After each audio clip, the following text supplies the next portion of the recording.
সালাউদ্দিন সাহেব তো মনে করেন যে উনি সর্বজান্তা মন্ত্রী, ওনার দপ্তর হচ্ছে স্বরাষ্ট্রমন্ত্রী, কিন্তু সবাই বলে উনি সর্বমন্ত্রী। একই দিনে কোন সময় কি ভোট হবে এটা তো লন্ডন কনস্পিরেসি করে আপনারাই সব ঠিক করে আসছেন। আবার ভোট হবে না মানে? আমরাই তো আগে গণভোট চেয়েছিলাম, আমরাই আগে স্থানীয় সরকার নির্বাচন ছিলাম। একই ডেকচিতে রান্না করা গোশত, আপনি গোশতটা খাবেন, ঝোলটা খাবেন না। তাহলে এত বড় রক্তাক্ত বিপ্লবের পর পার্লামেন্টে কেন একথা বলতে হয় যে জুলাই সনদের ভিত্তিতে তৈরি করা গণভোটের গণরায়কে বাস্তবায়ন করো? এই কথা কেন রক্তাক্ত বিপ্লবের পরে ওই জুলাই জনধারা আবার সেই জুলাইয়ের বিপ্লবের বেনিফিশিয়ারি পার্লামেন্টে দাঁড়িয়ে সেই বক্তব্য রাখবে? আবার ট্রেজারি বেঞ্চে যারা থাকেন সরকারি দলের এমপি পার্লামেন্টে দাঁড়িয়ে বলেন এই পার্লামেন্টে এত আননেসেসারি জুলাই বিপ্লবের কথা বলার দরকার কি? এই বক্তব্য একজন এমপি রেখেছে বিএনপি যে এত আননেসেসারি জুলাইয়ের কথা বলার দরকারটা কি? যে জুলাই বিপ্লব, যে গণভোট 2025 সালের 13 নভেম্বরের জুলাই সনদ বাস্তবায়ন আদেশ একটা প্রেসিডেন্সিয়াল অর্ডারের ভিত্তিতে একই দিনে গণভোট হলো, জাতীয় ভোট হলো, যে ভোটের বেনিফিশিয়ারি হয়ে প্রধানমন্ত্রী হলেন, এমপি হলেন, মন্ত্রী পরিষদে চলে গেলেন, ক্ষমতায় গিয়ে আপনি জুলাইয়ের রক্ত, এত শহীদ, এত জীবন দেন, এত হাজারি, হেলিকপ্টার করে ছোট্ট শিশুকে গুলি করে হত্যা করা, পুলিশের এপিসি কার থেকে নিথর দেহকে ছুঁড়ে ফেলে দেওয়া, মৃতদেহকে পুড়িয়ে জ্বালিয়ে ছাই করে দেওয়া, এরকম হর্ষক স্মৃতি আপনি ভুলে গেলেন? এত নিষ্ঠুর, এত মানবতা মনুষ্যত্বহীন হয়ে আপনি রাষ্ট্র ক্ষমতায় বসে থাকতে পারেন? কই, আপনি তো সেই পার্লামেন্টের মেম্বারকে থামালেন না। আপনি সব গণভোটকে অস্বীকার করেন, বলেন যে এই গণভোট সংবিধানে নাই, এই প্রেসিডেন্সিয়াল অর্ডারের কোন এখতিয়ার রাষ্ট্রপতির নাই, সংবিধান সংস্কার পরিষদের কোন প্রভিশন নাই, শপথের কোন বিধান নাই। একথা কখন বলছেন?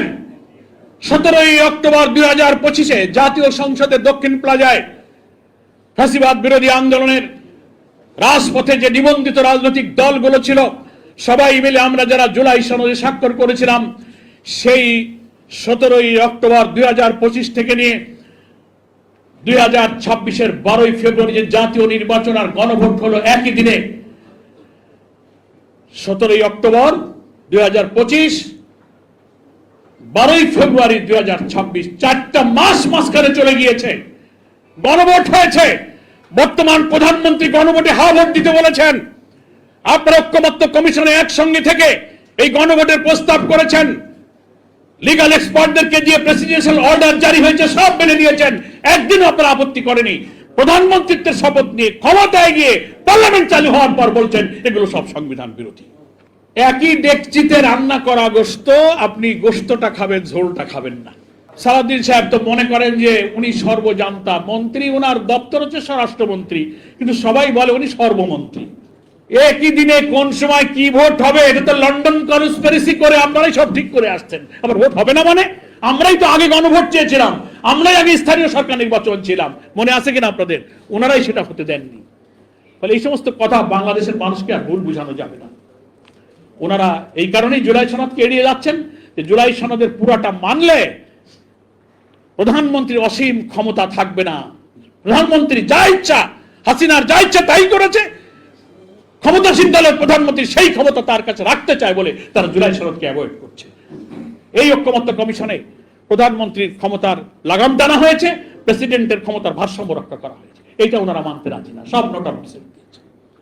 ফলে গণভোট মানতে হবে, কারণ গণভোটের 4টি প্রশ্নে কোনো নোট অফ ডিসেন্ট নাই। নোট অফ ডিসেন্ট আছে জুলাই সনদে।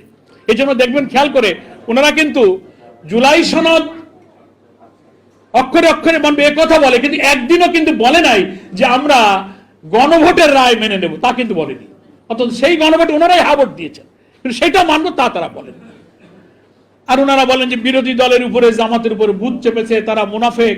তা আপনাদের এত নির্জলা দেওয়া কথা যখন ভঙ্গ করেন, আপনারা আমাদের মুনাফেক বলেন, তো আপনাদেরকে ইমানদার বলবো?